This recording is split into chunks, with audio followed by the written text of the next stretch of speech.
and 7 Spanish angels took another angel home.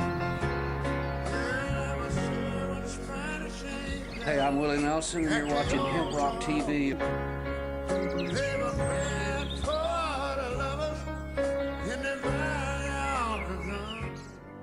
We don't run, and we don't compromise, we don't quit, we never do.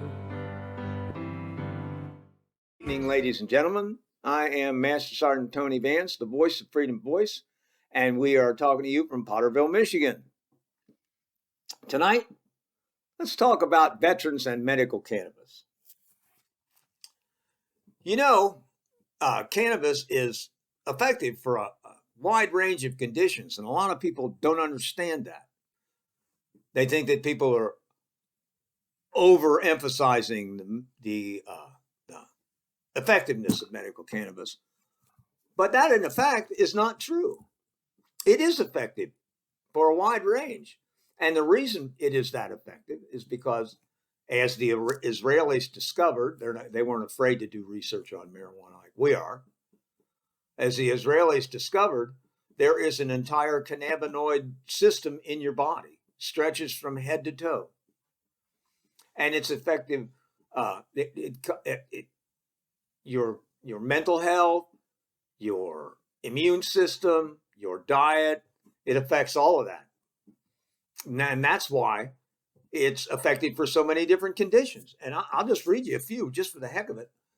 Alzheimer's, ALS, autism, chronic pain, diabetes, epilepsy, fibromyalgia, gastrointestinal disorders, gliomas, cancer, hepatitis C, human immunodeficiency virus, Huntington's disease, hypertension, incontinence, migraine, multiple sclerosis, Parkinson's, post-traumatic stress, sleep apnea, even Tourette's syndrome. And that's because the system stretches through your entire body. And it's very effective in mitigating and helping you control your condition. Now, the average condition that veterans get is chronic pain, post-traumatic stress, and then, in my case, I came down with cancer. And those are the three major ones that people use it for. And veterans who have post-traumatic stress, combat post-traumatic stress, really have a hard time. But a friend of mine named Al Byrne, who's been working with hundreds and thousands of veterans over the years, says most veterans tell him they had PTSD before they ever got into service, suffering from childhood trauma from, as in my case, beatings by the old man and childhood sexual abuse by the neighborhood kids, the older neighborhood kids. So I was a picture of your average guy. I joined the service in 1968. When I did, I was already an alcoholic because I started self-medicating, stealing the old man's alcohol to make things right. I knew there was something wrong. I didn't know what it was. I knew if I had a shot, though, it faded. And things seemed okay. But you couldn't take one shot. Had to take another and another and another. By the time I was 14, I was a full-blown alcoholic. Joined the service in 1968. Went to tech school and everything. Ended up in Michigan. 1969, somebody turned me on to marijuana. Now, this is great. But then right away in 1970, I shipped out to Germany. And everybody was smoking in Germany. I was surprised. But I discovered through all that it was the medicine I should have been using to control my chronic pain and my PTSD. Now, the problem I had was I had to get sober. And that took till 1984, and that was rough.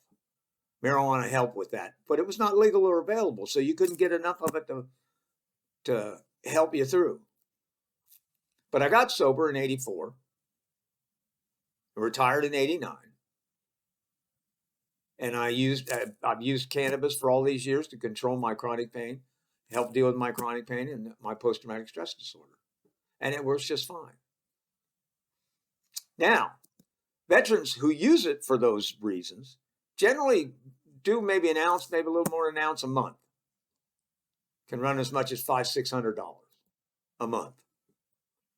If you're doing it for cancer or another specific disease, like with a protocol, like the 90-day protocol for Rick Simpson oil, which is a high THC oil, marijuana oil, that you do at the same time you do your chemo. So I was diagnosed with stage 4 pancreatic cancer in December of 2020, 2 months after I turned 70. It was a huge tumor running from the neck of my pancreas all the way down just for the tail. 4.7 centimeters by 4.2 centimeters, and 2 centimeters out or something. It's considered big. And the doctor said that stage 4 pancreatic cancer. So I said, what do we do? And immediately looked around to procure the oil to do the 90-day protocol at the same time I did my chemo. We did 7 chemo treatments. I did a gram a day for 60 days. You build up with the 90-day protocol. You do gradually build up to a gram of oil a day, and then you do a gram a day for 60 days while you're doing your chemo. So after the first 7 treatments in the 90-day protocol, my tumor was reduced by more than half.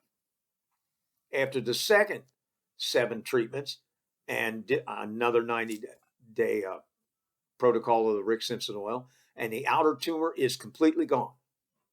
A lot of the metastasis floating around, that's mostly gone. And there's a tiny tumor that was under the big one in the pancreas. And that's what we're going after now. And I expect to be, I'm not counting on it, but I expect to be cancer-free this next time we scan me, because we're doing the 3rd round of treatments using a different chemical. But all the way through that, not only has the oil been effective in the cancer, I think, my opinion, but when they originally diagnosed me, they gave me 7 scripts for diarrhea and nausea and all that kind of stuff. And I haven't needed a one of them. The marijuana oil has taken care of that. My body functions are all normal. I've constantly had the nurses telling me I look great. I'm doing better than anybody they've ever seen. It's fantastic, blah, blah, blah. That's the oil. It's made a huge difference for me. But it has cost me, at this point, about $7,000 to $7,500. And if my Uncle Mo hadn't died and left me $5,000, I don't think I'd be alive right now. Veterans need help paying for their medical cannabis needs. Generally speaking, that's post-traumatic stress and chronic pain. And as they get older, other conditions show up, as it will for us all. Veterans need assistance in paying for their medical cannabis needs. If it's medicine, maybe it should be covered. I urge the Michigan legislature to adopt a program that will assist these veterans in paying for their medical cannabis needs. In some, it is a matter of life and death. In my case, it would have been. Had it not been for the $5,000 my uncle left me when he died, I would not have had the money to do the oil. And I can't imagine how horrible the chemo would have been. Because I've seen other people who do the chemo and don't have the oil. And they had a lot worse time than I did. And I was in pretty bad shape.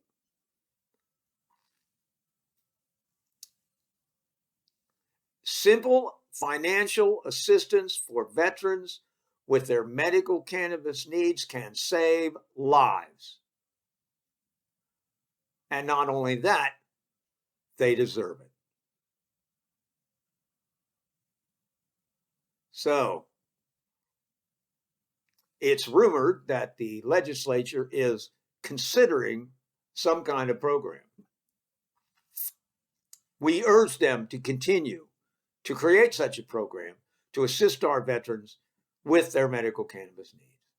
It's the right thing to do, and it needs to be done. As far as my own cancer, 2 more treatments and then a scan.